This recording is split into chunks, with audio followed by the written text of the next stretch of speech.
Сәлеметсіздер ме, құрметті оқырмандар? Бүгінгі тыңдайтын ғибратты әңгімелеріңіз мұңсыз патшаның артық салмақтан арылуы. Менің каналыма жазылып, лайк басып, комментарий қалдыруды ұмытпаңыздар.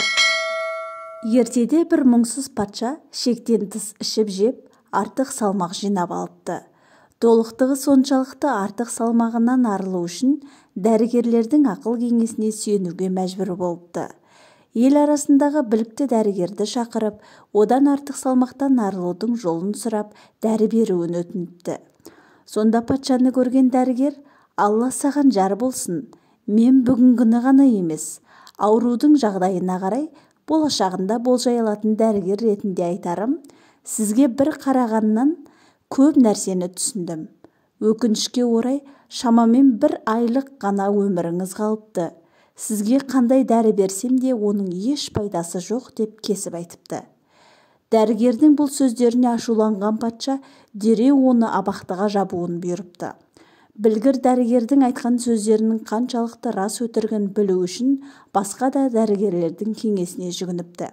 Олар да әлгі білгір дәрігер айтса рас айтатынын, оның бұл салада білікті маман екенін растапты. Амалы таусылған патша бір ай бойы халықтың алдына шықпай, еш нәрсеге зауқы соқпай, күн сайын уайымнан мұңға батып, ішіп-жеуден ұзақтап қалыпты.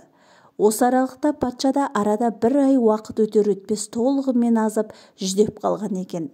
Бір ай өткеннен кейін патша өзінің өлмегенін, аман-есен екенін, дәрігердің айтқанын жоққа шығармақ үшін абақтыда жатқан дәрігерді қайта құзырына шақырып, өтірік сөзің ортаға шықты.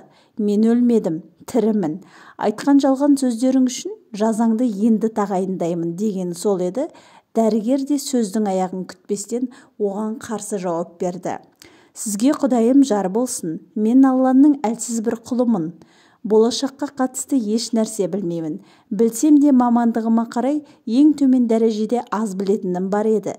Бірақ сіздің артық салмақтан арылудың жалғыз жолы және емі қайғы-мұң екенін түсіндім.